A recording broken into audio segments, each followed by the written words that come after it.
কাশ্মীর নিয়ে ভারত এবং পাকিস্তানের আলোচনায় মধ্যস্থতার ঝুঁকি নিয়েছে সংযুক্ত আরব আমিরাত।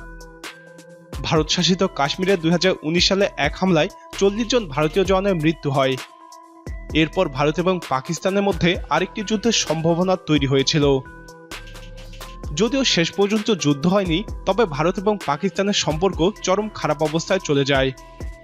পরে নরেন্দ্র মোদীর সংবিধানের 370 ধারা রহিত করে কাশ্মীরের বিশেষ মর্যাদা বাতিল করলে পরিস্থিতি আরো ঘোলাটে হয়ে পড়ে।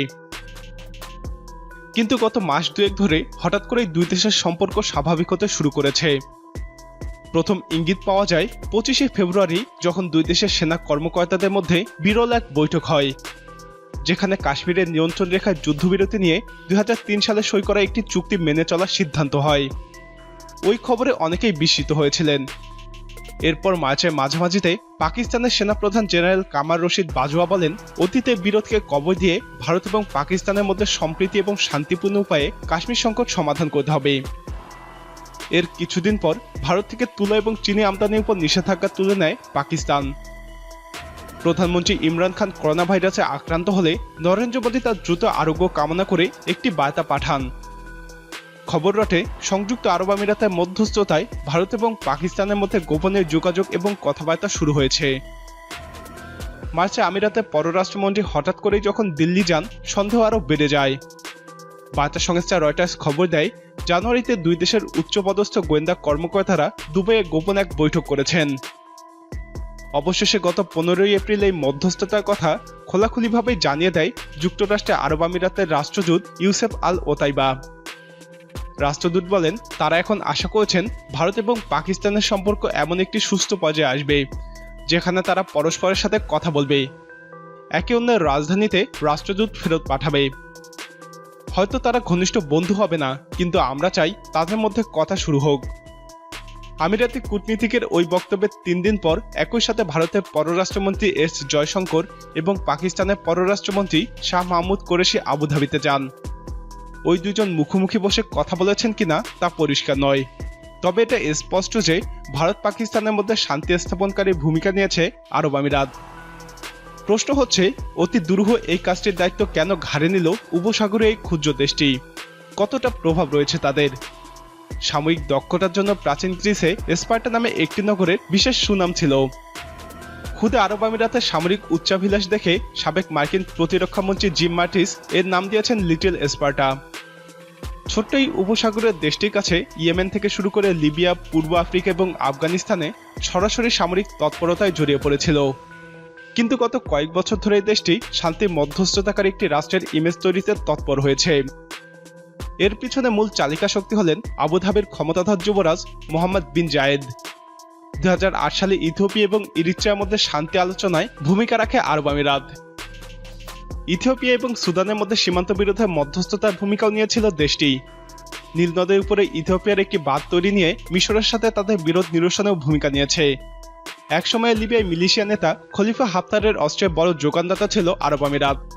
এখন তারা সেখানে রাজনৈতিক সমাধানের কথা বলছে।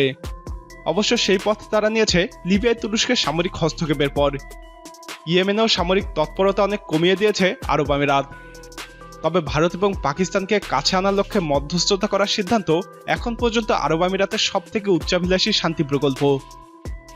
লন্ডনের রাজনৈতিক ঝুঁকি সম্পর্কিত গবেষণা সংস্থা ইন্টারন্যাশনাল ইন্টারেস্টের প্রধান বলেন, কাতারের সাথে পাল্লা দিয়ে আরব আমিরাত এখন বিশ্বের কাছে শান্তি স্থাপনকারী একটি ভাবমূর্তি প্রতিষ্ঠার জন্য উদ্গ্রীব। আরব আমিরাত দেখাতে চাইছে যে তারা এমন একটি আধুনিক শক্তিশালী উদার রাষ্ট্র যারা বিশ্বের শান্তি স্থাপনের চেষ্টা করছে। তাদের প্রভাব এবং গ্রহণযোগ্যতা এখন এতটাই বেশি যে ভারত এবং পাকিস্তানের মতো দুই পারমাণবিক শক্তিধর দেশের মধ্যে বিরোধ মেটাতে তারা ভূমিকা রাখছে। তাদের মধ্যস্থতায় ভারত এবং পাকিস্তানের মধ্যে শান্তি আসুক বা নাই আসুক, তার চেয়ে আরব আমিরাতে বড় বিবেচনা হলো ইমেজ এবং প্রেস্টিজ। পাকিস্তান এবং ভারতের মধ্যে শত্রুতা কমানোই আমিরাতের নিজেরও কিছু ভূ রাজনৈতিক স্বার্থ রয়েছে। আফগানিস্তানে মার্কিন সৈন্য প্রত্যাহারের পর সেখানে তুরস্কের প্রভাব বাড়ার সম্ভাবনা নিয়ে আমিরাত চিন্তিত। এজন্য পাকিস্তানকে প্রয়োজন তাদের।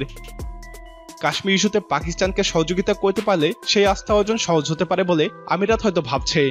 কাশ্মীর সমস্যার একটি বাস্তবসম্মত বোঝাপড়া আমিরাত নিজেও চায়। কট্টর ইসলামী এবং সন্ত্রাসী অনেক গোষ্ঠী কাশ্মীরিদের দুর্দশা তুলে ধরে সাধারণ মুসলমানদের আবেগে নাড়া দেওয়ার চেষ্টা করে। এই গোষ্ঠীগুলোকে আমিরাত নিজের জন্য সবচেয়ে বড় হুমকি হিসেবে দেখে। তাই কাশ্মীর সমস্যার একটা গ্রহণযোগ্য সমাধানে তাদের স্বার্থ রয়েছে। কিন্তু প্রশ্ন হলো, ভারত এবং পাকিস্তান কেন আমিরাতের মধ্যস্থতা মেনে নিল? দিল্লির জওহরলাল নেহরু বিশ্ববিদ্যালয়ে আন্তর্জাতিক সম্পর্কের অধ্যাপক ডক্টর সঞ্জয় ভরদ্বাজের কথায়, ভারত কখনোই কাশ্মীর বা পাকিস্তানের সাথে বোঝাপড়ায় তৃতীয় পক্ষের মধ্যস্থতার প্রস্তাব মানেনি।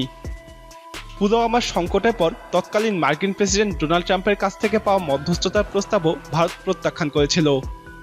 তবে আফগানিস্তান সহ ভূরাজনৈতিক বেশ কিছু নতুন বাস্তবতা ভারতের এই নমনীয় অবস্থানের পিছনে কাজ করছে। আমেরিকান সৈন্য আফগানিস্তান ছেড়ে চলে গেলে সেখানে পাকিস্তানের প্রভাব বাড়বে, কিন্তু ভারত ও মধ্য এশিয়ায় তাদের বাজারের জন্য আফগানিস্তানে তাদের অবস্থান ধরে রাখতে বদ্ধপরিকর। কাশ্মীরের বিশেষ মর্যাদা বাতিলের পর সৌদি আরব কিংবা আরব আমিরাতের কাছ থেকে কোনো সমর্থন পায়নি পাকিস্তান। এই দুই প্রভাবশালী ইসলামী দেশ কাশ্মীরকে ভারতের অভ্যন্তরীণ ইস্যু বলেই মনে করছে, তাই আরব আমিরাতের উপর ভরসা করেছে ভারত। অন্যদিকে কাশ্মীর বা ভারত নিয়ে তৃতীয় পক্ষের মধ্যস্থতায় পাকিস্তানের আপত্তি কখনোই ছিল না। তাছাড়াও অভ্যন্তরীণ অর্থনৈতিক সংকট এবং কাশ্মীর নিয়ে মাথা গলাতে বিশ্বের প্রভাবশালী দেশগুলোর ক্রমাগত অনীহা পাকিস্তানকে ভারতের সাথে একটি বোঝাপড়ায় সম্মত হতে একরকমের বাধ্য করেছে। লন্ডনের SOAS university centre for international strategy and diplomacy গবেষক এবং পাকিস্তানের রাজনীতি বিশ্লেষক ডক্টর আয়েশা সিদ্দিকা বিবিসিকে বলেন, ভারতের সাথে বোঝাপড়ায় পাকিস্তানের উৎসাহের পিছনে প্রধান যে তাড়না সেটি হলো অর্থনৈতিক তাড়না। পাকিস্তান বুঝতে পারছে যে আমেরিকার প্রশান্ত মহাসাগরীয় অঞ্চলের নীতিতে তারা অনুপস্থিত। ভারত সেখানে মধ্যমণি, সেটা অবশ্যই পাকিস্তানের বড় মাথা ব্যথা। সৌদি আরব এবং আরব আমিরাতের বিকল্প হিসেবে কাতার এবং তুরস্কের সাথে ঘনিষ্ঠতায় পাকিস্তানের অর্থনৈতিক ক্ষতি হয়েছে। ইমরান খান আবারও তাই পুরনো মিত্রদের দিকেই তাকাচ্ছেন। প্রশ্ন হলো, আমিরাতের মধ্যস্থতায় সাফল্যের সম্ভাবনা কতটা? পাকিস্তানের পররাষ্ট্রমন্ত্রী মধ্যপ্রাচ্যের কয়েকটি মিডিয়ার সাথে সাক্ষাৎকারে বলেছেন, ভারতকে অবশ্যই কাশ্মীরের বিশেষ মর্যাদা পুনর্বহাল করতে হবে। এই অবস্থানে পাকিস্তান অনড় থাকলে যে কোনো মুহূর্তেই আলোচনা ভেস্তে যেতে পারে। কাশ্মীর নিয়ে পাকিস্তান বেশি চাপাচাপি করলে ফলাফল হবে শূন্য। এই মধ্যস্থতা করতে আমিরাত কতটা সফল বা ব্যর্থ হবে তা নির্ভর করবে প্রত্যাশার মাত্রার উপর। কাশ্মীর সমস্যার ম্যাজিক সমাধান কেউই দিতে পারবে না, তবে দুই দেশের মধ্যে উত্তেজনা কমানো সম্ভব। পাকিস্তান এবং ভারত নিজেদের মধ্যে কথা বলতে চাইছে বলেই মধ্যস্থতার সুযোগ পেয়েছে আরব আমিরাত, তাই সাফল্য বা ব্যর্থতাও নির্ভর করবে এই দুই দেশের উপর। তবে যুক্তরাষ্ট্র বা পশ্চিমা কোনো দেশ এই মধ্যস্থতার ভূমিকা নিলে হাজারো ষড়যন্ত্র তত্ত্বের জন্ম হতো। আমিরাতের ক্ষেত্রে সেটা হবে না। আরব আমিরাতের সাথে ভারত এবং পাকিস্তান দুই দেশেরই ভালো সম্পর্ক। দুই দেশের লাখ লাখ মানুষ সেখানে কাজ করেন এবং থাকেন। প্রিয় দর্শক, আরব আমিরাত কি পারবে শেষ পর্যন্ত ভারত এবং পাকিস্তানকে শান্তি আলোচনায় আনতে? আপনার মতামত কমেন্টে জানান। ভারত পাকিস্তান ইস্যুতে আরও ভিডিও দেখতে আমাদের চ্যানেলটি ভিডিও ট্যাব থেকে ঘুরে আসুন।